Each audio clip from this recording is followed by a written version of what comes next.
Ассалаумағалейкум баршаға. Бүгін біз 21.14, 21.15-тің андай блок предохранительдерін полный қазақша түсіндіріп өтетін болам. Қандай реле не қызмет атқарады және қандай предохранитель не қызмет атқарады, соның бәрін толықтай айтып өтетін болам. Бірінші мынау сіздерге К1 бұл почти бүкіл 14-15-терде жоқ десек болады. Бұл фараға дворник қойылады деп ойлаған. Сол себепті бұл К1-де заводской распиновкасын жазатын болсаңыздар өйстіп тұрады, бірақ бұл жоқ барлығында.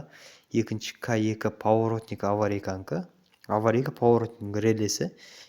Егер сізде поворот аварийкада жанбаса, осы реледе питание бар ма жоқ па, немесе реле күйіп кетуі мүмкін. Үшінші бізде дворниктікі. Одан соң төртінші индикатор тұрады. Іште сіздерде светтікі және іште омывайка бачоктардың суларының светтері тұрады. Егер таусылып жатса, соның свет жанып қалады.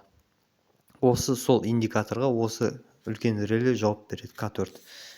Одан кейін бізде К5 стеклоподъемник, К6 сигнал, мына обогрев заднего стекла, К7, К8 дальний, К9 ближний. Егер жанбай қалған болса, екі жағы да жанбай қалады, немесе ближний, дальний екеуінің орындарын ауыстырып көріп тексерсеңіздер болады, причина неден екенін білу үшін. Сосын бірінші бізде задний туманник, одан соң аварийка, мынау поворот деп қателесіп жазып қойған, аварийка.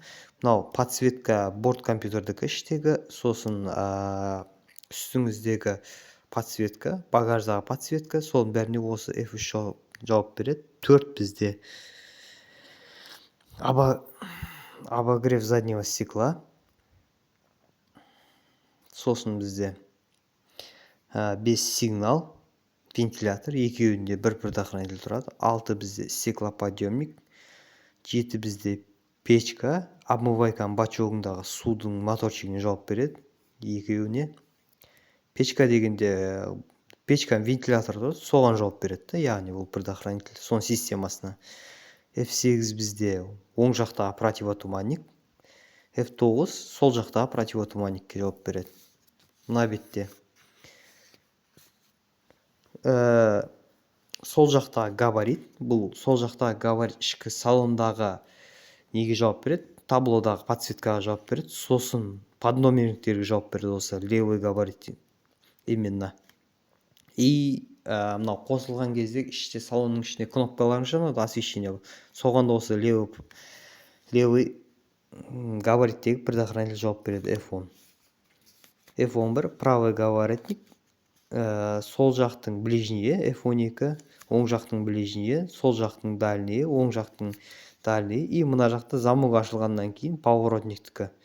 Мынау аварийканікі, мынау поворотник. Егер сізде аварийка жанып, поворотник жанбаса, мына предохранитель көресіз.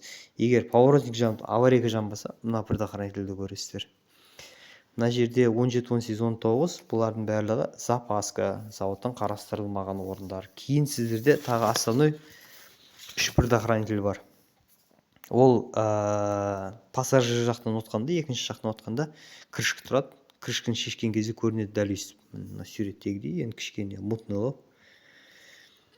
Бізде ол бірінші реле бензинасостікі, екінші главный питание барлығына жауап беретін, яғни замок зажиганянка.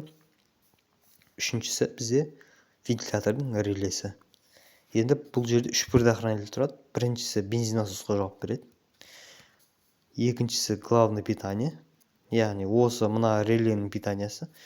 Үшінші EBU-тікі, электронный блок управлениянікі, мынаған қатысы жоқ оның. Осыны көресіздер. Егер сіздерде искра, бензин келмей қалған болса, осыны көресіздер бірінші очередь.